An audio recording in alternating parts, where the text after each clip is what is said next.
Vous vivez seul et vous avez plus de 60 ans? Savez-vous vraiment quoi faire en cas de crise cardiaque? Chaque année, des milliers de personnes âgées meurent seules chez elles, souvent sans avoir eu la moindre chance de réagir correctement. Pas parce qu'il n'y avait pas de solution, mais simplement parce qu'elles ignoraient les gestes qui sauvent. Dans cette vidéo, je vous révèle les 7 actions essentielles à connaître pour survivre seul à une crise cardiaque, sans équipement, sans médecin, sans personne autour de vous. Restez bien jusqu'à la fin, le conseil numéro 7 est trop souvent négligé, alors qu'il peut littéralement faire la différence entre la vie et la mort. As-tu déjà réellement pris un moment pour t'imaginer ce que tu ferais si ton cœur décidait de s'arrêter subitement, sans prévenir, alors que tu es seul chez toi, peut être dans ton salon ou dans ta chambre, sans témoin, sans aide immédiate? C'est un scénario effrayant, glaçant même. Rien que de s'y projeter, cela donne des frissons dans la nuque et une boule au ventre. Et pourtant, ce n'est pas un cauchemar rare ou une fiction de film dramatique. C'est une réalité brutale qui frappe chaque jour des personnes ordinaires, souvent sans aucun antécédent. Même si tu te sens en forme, même si tu es actif, ce type d'accident peut surgir comme un éclair dans un ciel calme. Beaucoup de gens pensent qu'ils auront le temps de réagir. D'autres se rassurent en se disant qu'un proche les trouvera vite, qu'un voisin viendra frapper à la porte ou que leur téléphone sera à portée de main.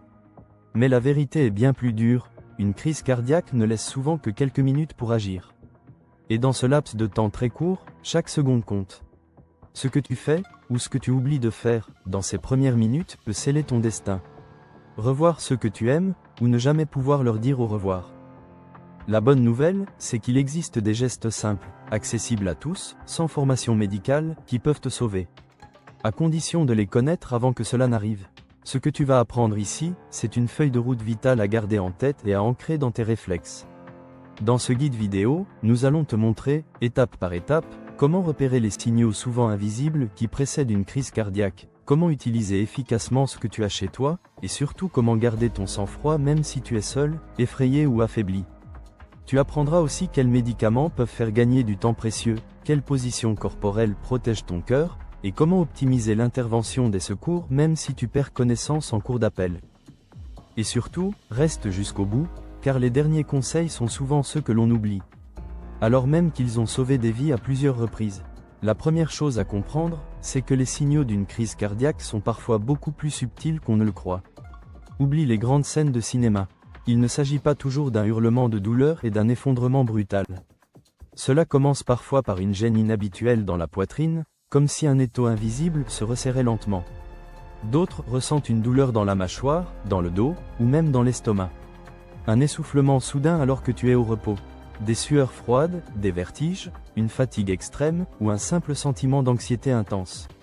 Ces signaux sont la voix discrète de ton corps qui te prévient, une dernière fois, qu'il est temps d'agir.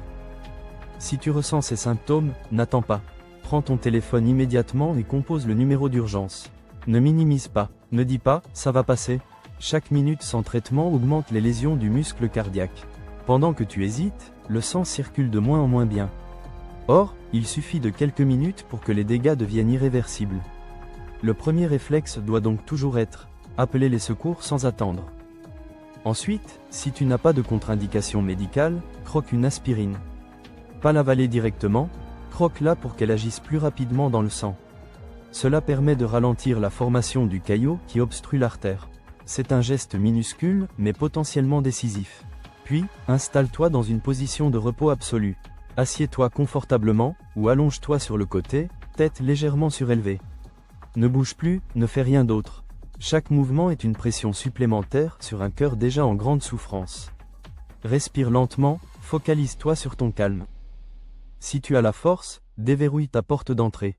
Ce geste tout bête peut éviter au secours de perdre de précieuses secondes. Active aussi le haut-parleur de ton téléphone, pour pouvoir garder les mains libres et pour que l'opérateur perçoive la moindre variation dans ton souffle ou ta voix. Et si jamais tu perds connaissance, ta fiche médicale d'urgence, si elle est bien remplie dans ton téléphone, permettra au secours de gagner un temps précieux sur tes traitements, tes antécédents ou tes allergies. En attendant, concentre-toi sur un outil puissant que tu as toujours avec toi, ta respiration. Inspire doucement par le nez pendant 4 secondes, retiens légèrement l'air, puis expire lentement par la bouche pendant 6 secondes.